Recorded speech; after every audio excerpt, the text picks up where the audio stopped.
말씀은 신약성경 마태복음 24장 말씀입니다.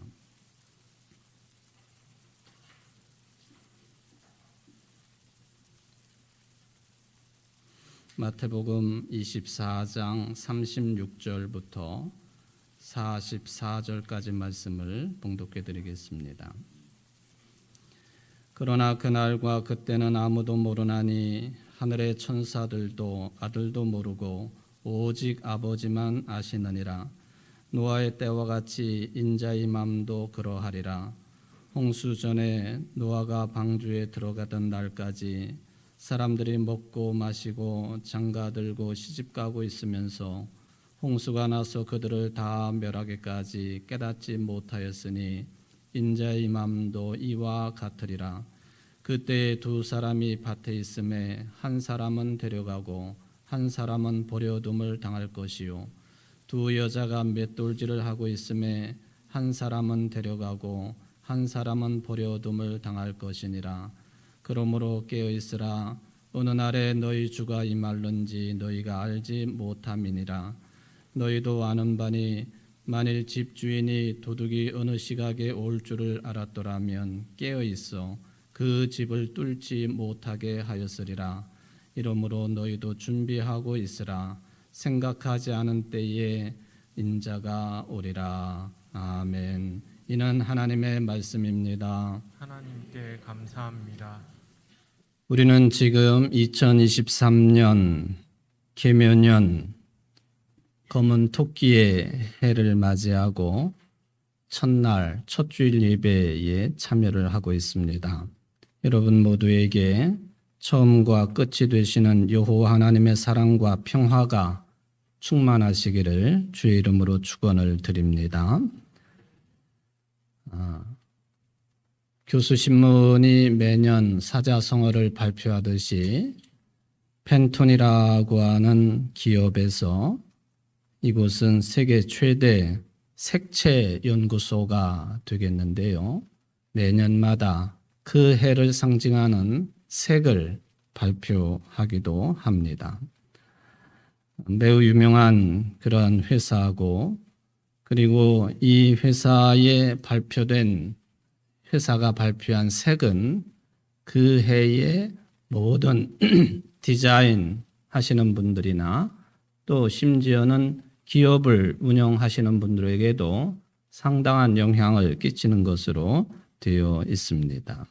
그래서 매년 올해의 색을 발표함으로써 새로운 컬러 트렌드를 이끌어 가고 있는 회사가 펜톤이라고 하는 색채 연구소가 되겠습니다. 사진을 보시면은 작년에는 이 색의 이름을 베리 페리라 그렇게 명명을 했습니다. 저런 색조가 작년을 주도했던 그런 색깔이라 그런 이야기가 되겠습니다. 아마도 이것은 미래지향적인 관점을 제시했다고 평가가 되어지는 그런 색조가 되겠습니다. 바로 이 펜톤이 2023년도도 이제 이 한 해를 이끌어갈 컬러를 발표를 했는데 그 이름은 비바 마젠타라고 하는 이름을 가지고 있습니다. 오늘 여러분들 가운데 이 색조의 옷을 입으신 분은 유행을 선도하시는 분들이십니다. 비바 마젠타라고 하는 그런 제목을 가지고 있습니다. 아마도 이게 따뜻한 붉은색 정도의 색깔로 여겨지기도 하겠습니다만은 이 색이 가지고 있는 그 의미는 매우 다양한데 저는 그 가운데에서도 이 자연과 관련되어 있는 그런 의미를 이 펜톤이라고 하는 이 회사가 부여를 했다라고 하는 것을 저는 아주 유의미한 그런 해석이라고 생각을 해 봅니다. 뿐만 아니라 지금 코로나19가 이제 4년째 우리들 곁을 떠나지 아니하고 있는데 코로나 극복에 대한 확신 또 치유 그런 또 갈망 이런 것들이 이 색에 포함되어 있는 것으로 이제 의미 추구를 회사가 하고 있고 사람들도 그렇게 이제 해석을 해주고 있습니다. 많은 기업들이 그 해에 발표되는 색조가 무엇이냐 관심을 기울이면서 회사가 만들어내는 그런 제품들에도 그 색조를 반영하는 것을 찾을 수가 있겠습니다.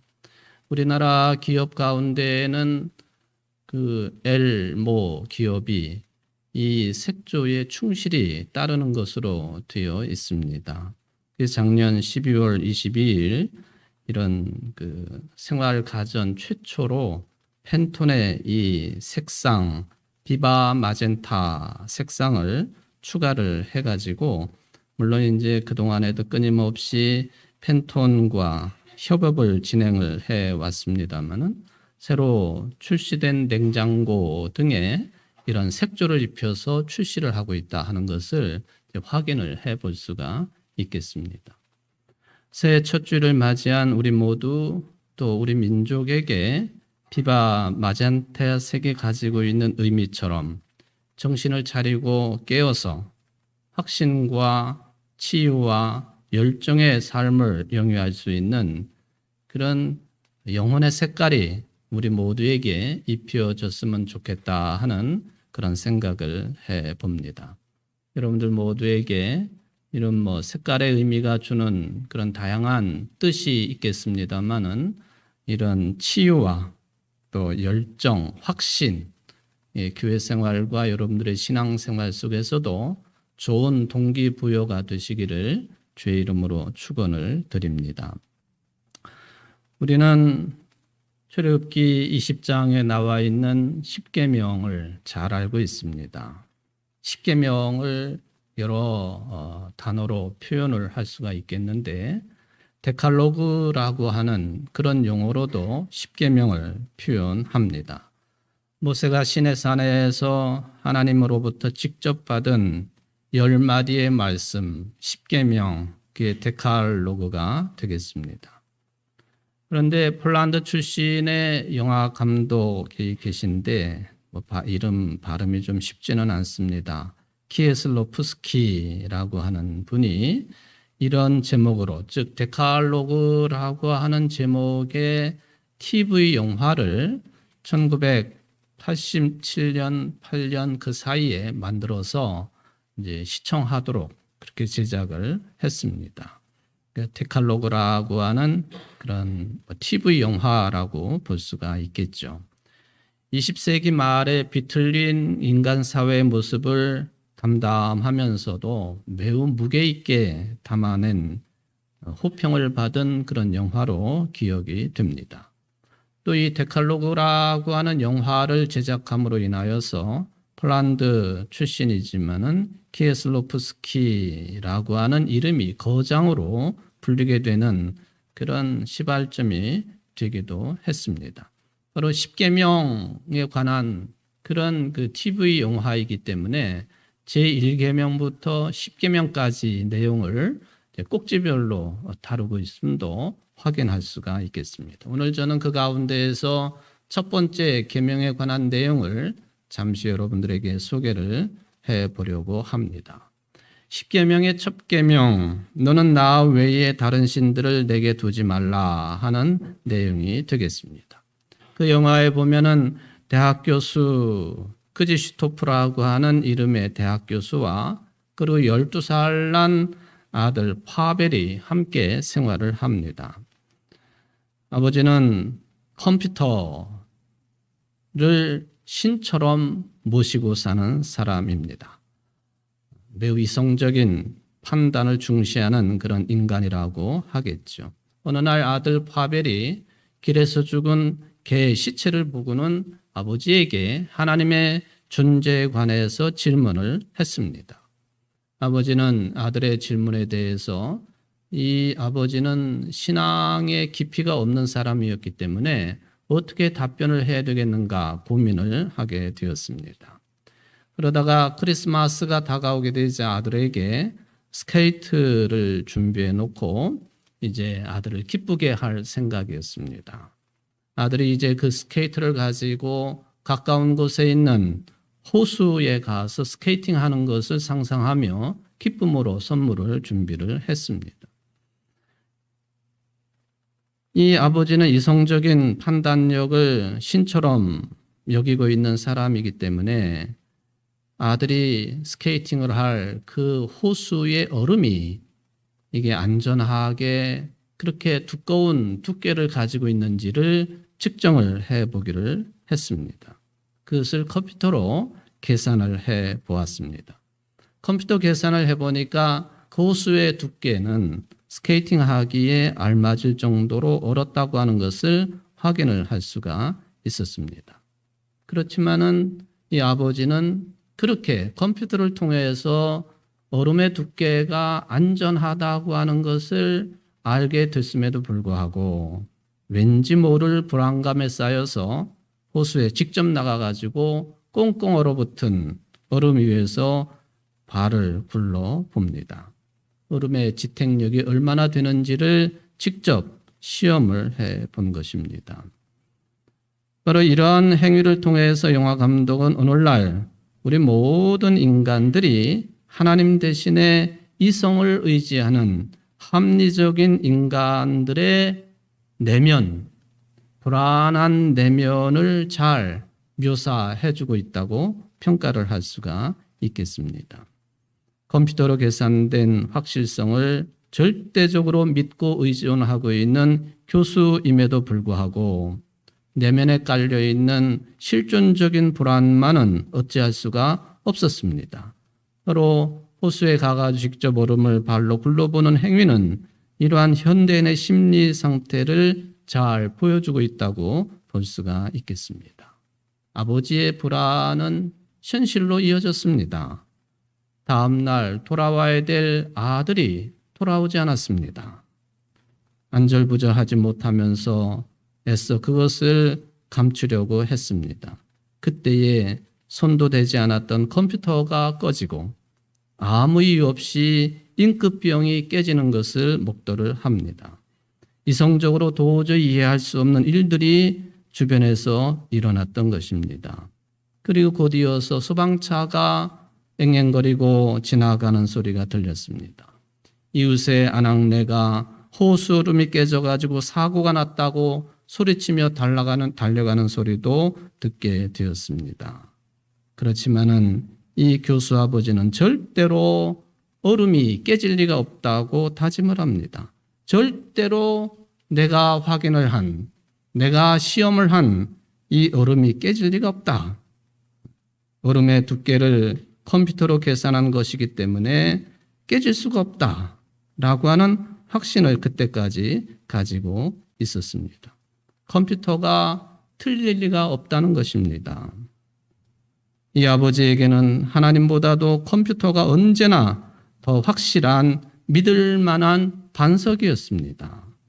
바로 이 아버지에게는 이성 그 자체가 신이었습니다.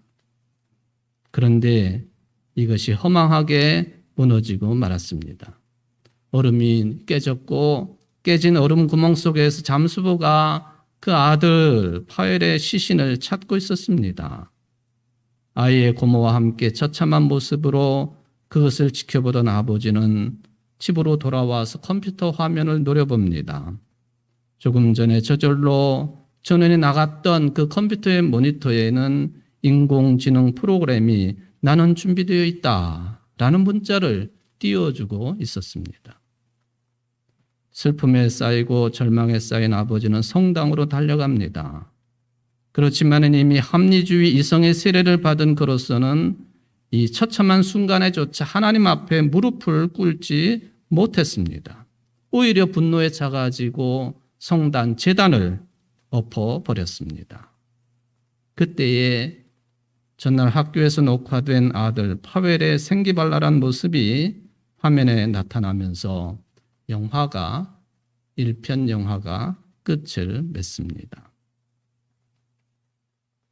감독의 관점은 명료합니다. 이성을, 합리주의를 하나님으로 숭배하고 있는 현대인의 모습을 적나라하게 보여주는 것이었습니다. 현명화 같지만 실은 우매하고 자신감에 차 있는 것 같지만 항상 두려움에 떨고 있고 행복한 것 같지만 비참한 우리 현대인의 모습, 이것을 감독은 교수 아버지의 역할을 통해서 적나라하게 묘사를 했습니다. 아버지는 아들의 안전을 위해서 빙판의 두께를 컴퓨터로 계산할 만큼 신중하고 현명한 인물이었습니다. 그렇지만 불행하게도 결과는 그 확신을 빗나가고 말았습니다. 컴퓨터를 통해서 무엇이든지 예견할 정도로 자신감에 차 있었지만은 원인 모를 아들의 실종에는 두려움에 떨 뿐 속수무책이었습니다. 무엇 하나 부족함이 없이 행복해 보였지만은 막상 불행이 닥쳤을 때는 무릎을 꿇고 기도조차 할 수 없을 만큼 황폐한 내면을 가지고 있는 아버지. 그게 바로 이성을 추구하고 합리성을 추구하고 있는 현대인의 모습이라. 20세기, 21세기를 살아가고 있는 현대인의 모습이다라고 이야기를 해주고 있습니다. 이 모습은 영화의 내용이기 때문에 교수 아버지의 모습뿐만은 아닐 것입니다. 우리 모두는 지금도 여전히 삶의 불안을 떨쳐버릴 수 없는 그런 현실 속에 살아가고 있습니다. 그리고 우리의 삶의 불안을 떨쳐버릴 수 있는 반석을 하나님으로부터 구하려 하지 아니하고 과학자 아버지처럼 과학 지식에서 이성에서 합리성에서 찾고 있는 우리의 모습이 이 영화에 그대로 투영되어 있다고 볼 수가 있겠습니다. 저는 여러분들에게 말씀을 전하는 목사로서 오늘 2023년 첫 번째 주일 예배 설교를 이와 관련된 우리의 태도와 그리고 생각과 마음, 결단에 대해서 살펴보려고 합니다. 에드워드 분커라고 하는 사람이 있었습니다. 이 사람은 5살 때에 부모가 이혼을 하고 8살 때부터 아동보호소에서 성장을 했습니다. 그 뒤에 소년원에 수감되고 탈옥을 하고 정신병원에 수용되는 등 삶의 악순환이 시작이 되었습니다. 결국에는 범죄 조직에 가담을 하고 마약 거래 또 무장강도 혐의로 검거가 되어서 나이가 제일 어린 수용자로 교도소에 수감이 되고 말았습니다. 바로 그때 교도소에 수감되었던 모습이 사진으로 남아 있습니다. 에드워드 분커라고 하는 인물이 되겠습니다. 그런데 이 분커는 교도소에서 그의 인생이 바뀌게 되었습니다. 그 곁에는 언제 사형이 집행될지 모르는 초조함 속에서도 계속해서 글을 쓰고 있는 사형수를 만나게 되었습니다. 분커가 이 사형수로부터 깊은 감명을 받습니다. 그리고는 결단을 합니다. 나는 앞으로 죽을 때까지 내 인생을 헛되이 살지 말아야 되겠다 하는 결심이었습니다. 이 결심을 세우고 신앙을 가졌고 그리고 열심히 독서를 시작했습니다. 유명한 고전 작품들을 모조리 읽었습니다. 도스토예프스키의 작품, 세르반테스 작품, 유명한 고전 작가들의 작품들을 섭렵을 합니다. 그리고는 글을 쓰기 시작을 했습니다. 그가 24년간 교도소 생활을 했는데 그 기간 동안에 6편의 장편 소설을 썼고 또 50편의 단편 소설도 썼습니다. 1975년 41살이 되어서 출소가 되어 나왔을 때는 이미 그는 매우 유명한 작가가 되어 있었습니다. 출소한 후에도 미친 듯이 글만 썼습니다. 글을 쓰지 않으면 자신이 다시 타락하고 말 것만 같은 그런 생각이 들었기 때문에 미친 듯이 글을 써댔습니다. 밤낮 없이 글만 썼습니다. 그의 글과 소설은 많은 사람들로부터 인정을 받게 되었습니다. 영화 각본도 썼는데 바로 런어웨이 트레인이라고 하는 도주열차라고 하는 영화의 근거가 됩니다. 오스카상의 후보에까지 오르게 되었습니다. 이제부터는 인생과 시간을 헛되이 보내지 않을 것이라고 하는 굳은 결심과 각오로 시간을 충성스럽게 사용했던 에드워드 분커, 불행한 자신의 인생과 전과자라고 하는 주홍글씨를 극복하고 소설가로 우뚝 서게 된 입지전적인 인물이 되었습니다. 그가 미스터 블루 변절자의 추억이라고 하는 자서전도 출간을 했습니다. 그가 말을 합니다. 이제 나는 한 시간도 한순간도 헛되이 보내지 않을 것이다. 나는 시간을 알차게 보낼 것이다. 감옥에서도 추록하는 마지막 때를 바라보며 할 일을 꾸준히 한 결과는 그에게 하늘의 축복이었습니다. 마치 시편 146편 5절 말씀에 있는 것처럼 야곱의 하나님을 자기의 도움으로 삼으며 여호와 자기 하나님에게 자기의 소망을 두는 자는 복이 있도다라는 말씀이 있는데 분커가 그런 복을 누리는 인물이 되었다 하는 이야기가 되겠습니다.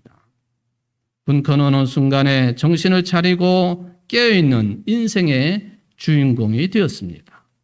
자기 자신의 주인공이 될 뿐만 아니라 하나님의 자녀가 되는 놀라운 구원의 은총도 허락받게 되었다 하는 것입니다. 그렇게 되니까 그 자신이 행복해지는 것은 더 말할 나위 없고 많은 인생들에게도 희망을 주는 삶을 살아갈 수가 있었습니다. 이제 2023년을 맞이하고 새해 첫날 첫 주일 예배를 드리고 있는데 저는 오늘 본문 마태복음 24장에 있는 내용을 여러분들에게 안내를 해드리면서 이게 이런 시점에 새롭게 시작하는 시점에 어울리지 아니하는 말씀이라는 생각도 할 수 있겠지만은 그런 두려운 마음 또는 희망에 가득 찬 생각을 해봅니다. 솔직히 우리에게는 시간이 별로 없다는 생각입니다. 여러분에게 주어진 시간과 세월이 얼마나 되겠습니까? 얼마나 되겠습니까?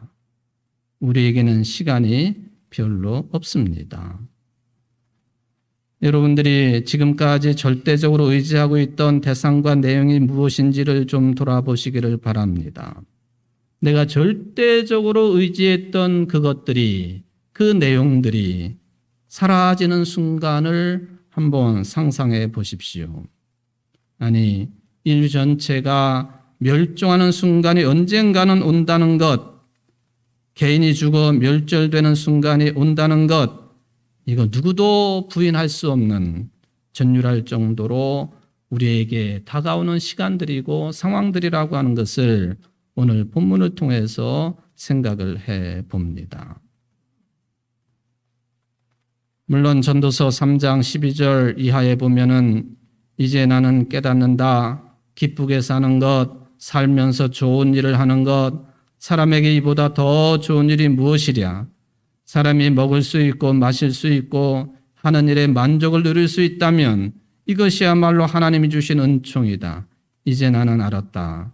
하나님이 하시는 모든 일은 언제나 한결같다. 거기에다가는 보탤 수도 없고 뺄 수도 없다. 하나님이 이렇게 하시니 사람은 그를 두려워할 수밖에 없다. 그리하여 나는 사람에게는 자기가 하는 일에서 보람을 느끼는 것보다 더 좋은 것은 없다는 것을 알았다. 그것은 곧 그가 받은 몫이기 때문이다. 사람이 죽은 다음에 그에게 일어난 일들을 누가 그를 데리고 다니며 보여주겠는가 하는 말씀이 있습니다. 과연 우리네 삶이 이런 식으로만 흘러갈 수가 있겠습니까? 우리의 삶의 태도를 오늘 성경은 노아 홍수 이야기를 통해서 전해주고 있습니다. 홍수전에 노아가 방주에 들어갔던 날까지 사람들이 먹고 마시고 장가들고 시집가고 있으면서 홍수가 나서 그들을 다 멸하기까지 깨닫지 못했다. 인자의 맘도 이와 같다라는 말씀입니다. 홍수 이야기 창세기 6장부터 9장까지 걸쳐 길게 나오는 내용입니다. 바로 홍수의 심판이 당시에 성경시대 사람들에게 아주 깊게 각인이 되어 있다고 하는 그런 의미가 되겠습니다.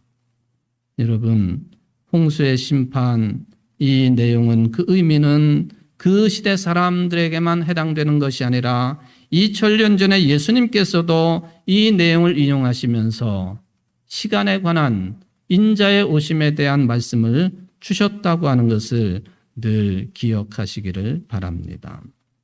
그런데 그때 당시에 대부분의 사람들은 홍수라고 하는 대재난이 일어날 것이라고 하는 노아를 통한 경고를 외면합니다. 왜 그랬을까요?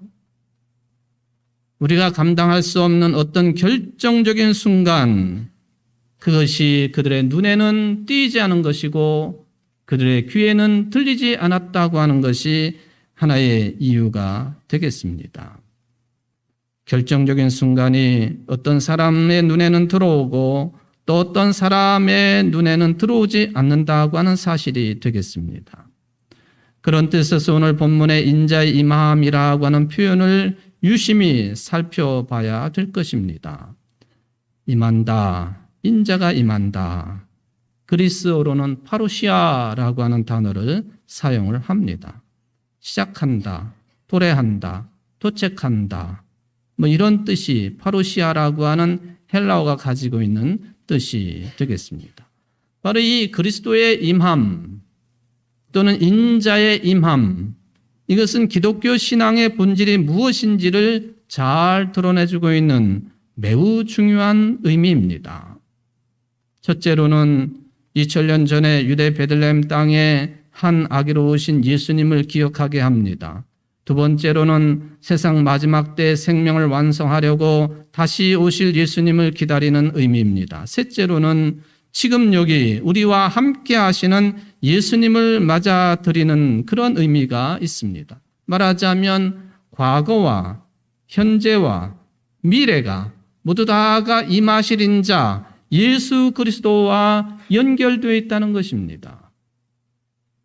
우리 인생의 시간들이, 우리 인생의 인생 여정들이 예수 그리스도와 관련되지 않은 시간이 없고 순간이 없고 그런 상황이 없다고 하는 것을 임하실 인자라고 하는 이 말씀을 통해서 우리는 확인을 할 수가 있겠습니다.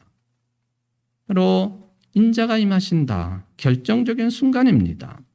바로 인자가 임하시는 이 결정적인 순간에 어떤 일이 벌어지는지를 오늘 본문 40절과 41절에 매우 드라마틱하게 묘사를 했습니다. 그때 두 사람이 밭에 있음에 한 사람은 데려가고 한 사람은 버려둠을 당할 것이요. 두 여자가 맷돌질을 하고 있음에 한 사람은 데려가고 한 사람은 버려둠을 당할 것이니라. 결정적인 순간이 어느 때 오는가? 밭일과 맷돌질을 할 때에 결정적인 순간이 임한다는 것입니다. 밭일과 맷돌질은 일상의 삶입니다. 일상의 삶을 영위하고 있는 우리들에게 인자에 임하신다고 하는 결정적인 순간이 임하게 되어 있다. 특별하게 준비하고 있는 사람들에게만 인자의 임하심은 이루어지는 게 아니라고 하는 그런 강력한 뜻이 여기에 담겨져 있습니다. 그렇다면 어떻게 하면 우리는 이 결정적인 순간에 위면당하지 않을 수 있겠습니까? 어떻게 하면 우리는 이 결정적인 순간에 버려둠을 당하지 아니하고 데려감을 받는 사람이 될 수 있겠습니까? 그 순간이 언제 올지 알고 있다면 크게 걱정하지 않아도 될 것입니다. 그런데 본문에 보면은 그때는 천사도 모르고 아들도 모르고 오직 아버지만 아신다고 했습니다. 그것을 도둑의 비유를 들어 설명을 합니다. 도둑이 언제 올 줄 알았으면 집을 지킬 수 있습니다. 그런데 도둑은 몰래 옵니다. 미리 준비하지 않으면 도둑을 막을 수가 없는 것입니다. 그렇기 때문에 오늘 본문에 우리들이 해야 할 가장 핵심적인 내용이 언급이 되어 있습니다. 그러므로 깨어있으라. 어느 날에 너희 주가 임할는지 너희가 알지 못함이니라. 그러므로 깨어있으라. 어느 날에 너희 주가 임할는지 너희가 알지 못함이니라. 마태복음 26장에 보면은 예수님의 겟세마네 기도의 내용이 기록이 되어 있습니다. 예수님은 기도하러 제자들과 함께 그 동산에 올라가셨습니다. 제자들에게 내가 지금 아주 힘든 상태이니까 여기 머물러 나와 함께 깨어 있으라고 당부하셨습니다. 조금 떨어진 곳으로 가셔서 기도하다가 제자들에게 돌아와 보니까 제자들은 깨어있지 못하고 잠에 떨어져 있었습니다. 말씀하십니다. 너희가 나와 함께 1시간도 이렇게 깨어있을 수 없더냐? 시험에 들지 않게 깨어 기도하라. 마음에는 원이로되 육신이 약하도다. 예수님께서 다시 기도하다가 돌아왔을 때 제자들은 여전히 잠자고 있었습니다. 3번이나 반복이 됩니다. 예수님은 지금 죽을 지경입니다. 절체절명의 순간이었습니다. 예수님을 제거하려고 하는 음모가 실행이 되고 있었습니다. 그런 상황을 제자들이 몰랐겠습니까? 몰랐다면 자격이 없는 사람들 아닙니까? 그런데 아무리 깨어있고 싶어도 육신이 피곤하면 어쩔 수 없기는 하겠습니다. 육신의 피곤도 잠자는 이유가 되기는 하겠지만은 더 근본적으로는 이 예수님의 절체절명의 순간을, 죽음의 상황을 제자들이 절박하게 받아들이지 못했다고 하는 것에 근본적인 원인이 있겠습니다. 사태의 본질을 정확하게 파악하고 못했다는 것이죠. 어쩌면 더 적극적으로 그 상황을 회피했는지도 모르겠습니다. 그게 잠으로 나타난 것이죠. 정신병 치료에서 보면 1차적인 방법은 환자를 약으로 잠들게 하는 것입니다. 망상에 떨어져서 정신이 과민해지니까 그렇게 약으로 잠들게 해서라도 조금이라도 도움을 주려고 하는 그런 과정이 되겠습니다. 아까 1계명의 영화에서처럼 우리 현대인들은 이런 점에서 이성이라고 하는 잠에, 합리성이라고 하는 잠에, 과학이라고 하는 잠에 떨어져 있는지 모르겠습니다. 나의 부조리한 실존을 직면하기가 두려우니까 외면하는 것일 수도 있겠습니다. 각각의 상황이 다르기 때문에 단정적으로 말할 수는 없겠지만은 현대인들은 그런 이유 때문에도 전반적으로 일상에 과몰입하는 그런 특징을 가지고 있는 것도 사실인 것 같습니다. 사이비 종교에 빠지는 것도 비슷한 현상 아니겠습니까? 성경에서 말하고 있는 깨어있는 삶이 도대체 무엇이겠습니까? 깨어있는 삶은 저는 이렇게 생각합니다. 깨어있다고 하는 것은 하나님 앞에 서 있는 것이다. 깨어있는 것은 곧 하나님 앞에 서 있는 것입니다. 코람데오라고 하는 말이 그 뜻 아닙니까? 기독교 영성의 핵심이 바로 하나님 앞에 서는 것입니다. 매 순간을 하나님 앞에 서 있는 것처럼 그런 태도와 그런 생각과 삶으로 살아가는 것, 이게 코람데오입니다. 로마의 아포리즘으로 바꾸면은 까르페 디엠, 순간을 포착하라, 그런 개념도 되겠습니다. 얼마 전에 카타르 월드컵이 끝나고 우리나라 축구 선수들이 여러 사람들이 집중적인 조명을 받고 있는데 이미 조명의 대상이 되었지만은 이탈리아의 나폴리 팀에서 뛰고 있는 김민재 선수도 이 조명의 대상이 됩니다.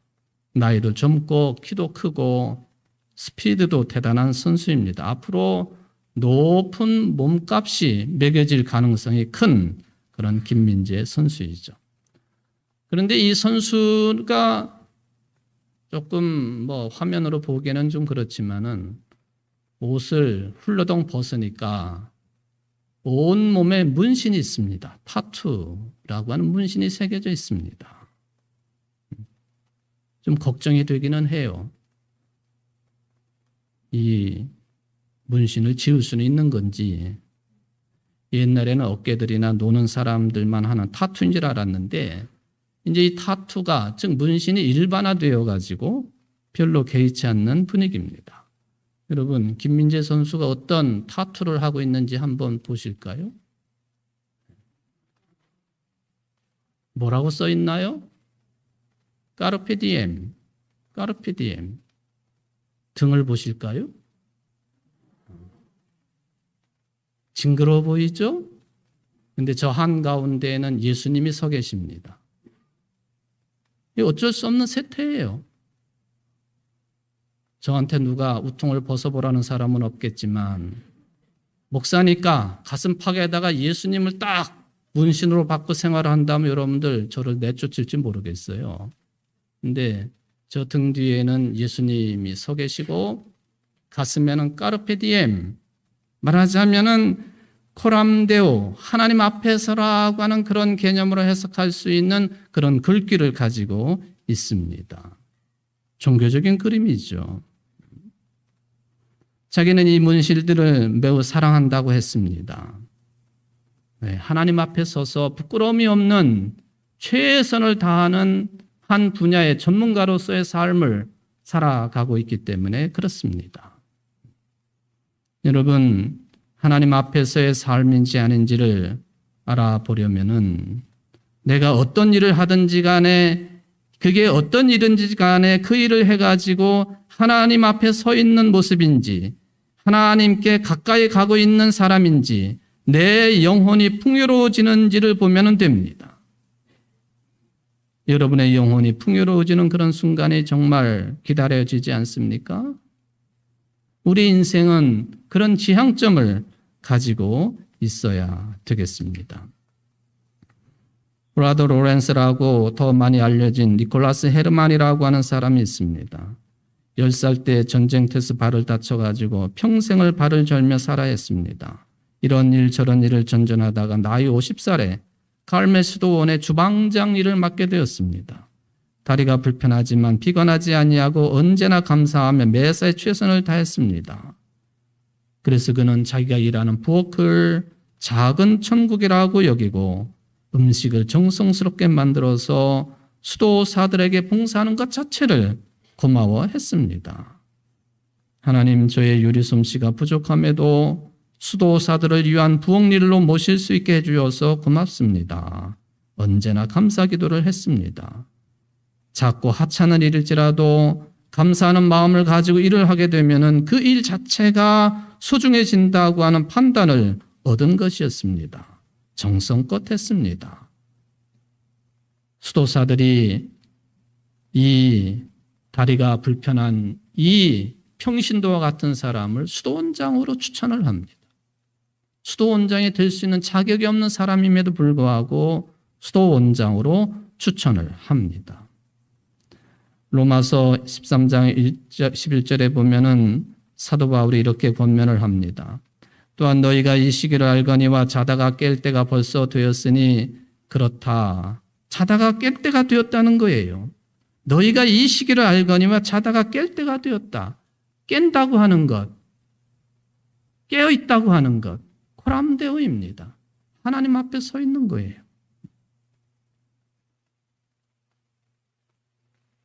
쌍둥이 미숙아로 태어났지만은 건강에 자란 자매 이야기가 있습니다. 1995년도 일어난 일입니다만은 미국의 매사추세츠주 우스터 지역 한 병원에서 끼리에 브리엘이라고 하는 이름을 가지고 있는 쌍둥이 자매가 탄생을 했습니다. 예정일보다도 2주 앞당겨 태어났는데 미숙아였습니다. 일부 감염을 최소화하기 위해서 곧바로 다른 인큐베이터로 옮겼습니다. 언니 키리에는 좋은 상태였지만 동생 브리엘은 죽을 상황이 되었습니다. 부모가 요청하기를 마지막에 될지 모르니까 두 아이를 한 인큐베이터 안에 넣어달라고 부탁을 합니다. 둘은 뱃속에서 나온 지 한 달 만에 다시 자매로 만나게 되었습니다. 인큐베이터를 바꾼 지 차도를 보이는가 싶더니만 어느 날부터 브리엘이 갑자기 발작을 일으키기 시작을 했습니다. 모두가 긴장을 하는 순간에 옆에 있던 언니 끼리에가 그 조그만 팔로 동생을 감싸 안았고 그리고 불의엘은 기적처럼 발작을 멈추게 되었습니다. 그때로부터 동생이 기력을 회복하더니 언니인 끼리와 같이 건강한 상태가 되었고 며칠 뒤에 엄마의 품에 안길 수가 있었습니다. 이 두 사람이 어느덧 잘 자라가지고 어엿한 숙녀가 되었습니다. 여러분, 깨어있다고 하는 것, 하나님 앞에 선다고 하는 것, 이게 어떤 의미인지 하는 것을 살펴볼 수 있는 아주 귀한 예화라고 생각을 합니다. 우리가 정신을 차리고 깨어있으면서 세월을 아끼지 못하면, 말하자면 하나님이 주신 시간들의 충성을 다하지 못하게 되면은 그것은 곧 죽음이요, 병들미요, 가난함이요, 가치가 없는 인생의 삶이 된다고 하는 것을 늘 기억하시기를 바랍니다. 오늘날 공중권세 잡은 마귀는 사람들의 생각을 장악을 해가지고 사람들로 하여금 시간을 헛되게 사용하게 합니다. 이것저것 관심을 많이 기울이게 합니다. 불필요하고 엉뚱한 덜 중요한 것들에 우리의 마음을 빼앗기게 하고 우리의 시간을 빼앗아 버리는 그런 놀라운 능력들을 공중권세 잡은 악한 세력들은 가지고 있습니다. 사랑하는 성도 여러분, 2023년 이 한 해 동안 정신을 차리고 깨어 있으십시오. 늘 코람대오 하십시오. 하나님 앞에 서십시오. 그리고 주어진 상황에 최선을 다하십시오. 하나님께서 여러분들에게 생명과 신앙의 은총을 충만하게 허락해 주실 것입니다. 이런 복락을 누리는 여러분 모두가 되시기를 주님의 이름으로 축원을 드립니다. 자비로우신 하나님 아버지 감사드립니다. 오늘 주님께서 말씀하십니다. 너희들 정신 차리고 깨어 있어라. 정신을 차리고 깨어 있다고 하는 것이 잠을 자지 않고 있어라 하는 의미는 아닐 것입니다. 코람데오해라. 어떤 경우에도 어떤 시간에도 하나님 앞에 서 있어라. 하나님 앞에 서 있으면서 최선을 다하는 삶을 살아가거라. 오늘날 우리에게 요청하시는 이 말씀을 마음판에 새기고 삶으로 영위해서 이 한 해 동안도 하나님께 영광 돌려드릴 수 있는 우리 청주 제1교회 모든 성도들이 될 수 있도록 축복하여 주옵소서. 예수님의 이름으로 간절히 기도하옵나이다. 아멘.